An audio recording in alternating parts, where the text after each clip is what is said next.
السلام علیکم میرے پیارے بچوں، کیسے ہو آپ سب لوگ؟ امید ہے آپ لوگ ٹھیک ہوں گے۔ آپ سے ہمیشہ کی طرح کی ریکویسٹ ہے کہ آپ لوگ درود شریف پڑھ لیں تاکہ آج کی کہانی کا ہم باقاعدہ آغاز کر سکیں۔ امید ہے میرے پیارے بچوں نے درود شریف پڑھ لیا ہوگا۔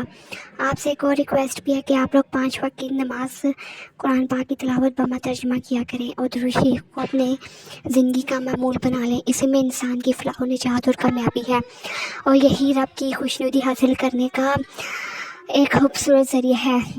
انسان زندگی میں کامیابی نماز سے بھی بہت جلدی حاصل کر لیتا ہے۔ آپ دیکھیے گا جیسے ہی آپ نے نماز کو اپنی زندگیوں میں شامل کیا ہے، آپ کی زندگی بہتری کی طرف جانے لگی ہے۔ آپ کی زندگی میں سکون اور اطمینان قلب آپ کو اللہ تعالیٰ نے نصیب کر دی ہے۔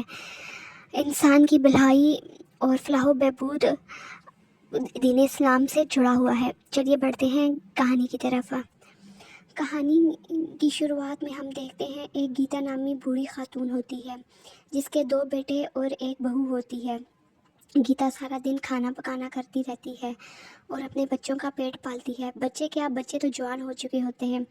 گیتا کا شوہر مر چکا ہوتا ہے۔ اس کے 2 لڑکے ہوتے ہیں۔ بڑے بیٹے کی شادی کر دیتے ہیں جس کی پتنی کا نام شیلا ہوتا ہے، اور گیتا کے چھوٹے بیٹے کا نام راجو ہوتا ہے۔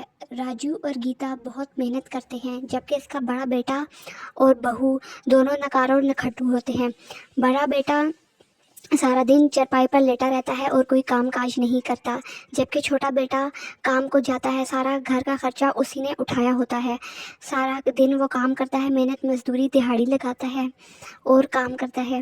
گیتا بھی سارا دن کام کرتی رہتی ہے، کھانے بناتی رہتی ہے اور بڑی بہو کسی کام کی نہیں ہوتی۔ وہ ہر وقت میکے جانے کی تیاریاں کرتی رہتی ہے یا اپنے میک اپ میں 16 سنگار میں مصروف رہتی ہے۔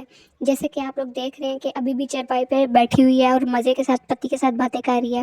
دوسری طرف اس کی ساس کھانا بنا رہی ہے پورے پریوار کے لیے۔ گیتا کی بیوی کی آنکھوں میں شرم نہیں آتی کہ اس کی ساس بوڑھی عورت ہو گئی ہے، اس عمر میں بھی اس سے کام کروا رہی ہے۔ شیلا اپنی ساس گیتا سے اس عمر میں بھی بڑھاپے میں بھی کام کرا رہی ہے، اسے ذرا بھی شرم نہیں آتی۔ وہ مزے سے اپنے کپڑے اتارتی ہے اور ٹوکری میں پھینک دیتی ہے، پھر گیتا مشین لگاتی ہے اور سارے کپڑے دھوتی ہے۔ ان دونوں میاں بیوی کی آنکھوں میں شرم حیا نامی چیز نہیں ہوتی۔ ایک سارا دن چرپائی پر لیٹ کے پلنگ توڑتا رہتا ہے، دوسری سارا دن میک اپ کرتی رہتی ہے۔ چھوٹا لڑکا کام کمانے جاتا ہے اور وہی گھر کا خرچہ اٹھاتا ہے۔ یہیں پر اس دکھی بھری داستان ختم ہوتی ہے۔ گیتا کے لیے آپ سے درخواست ہے کہ گیتا کی خوشحالی کے لیے دعا گو رہیں۔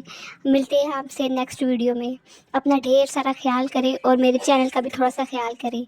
شکریہ۔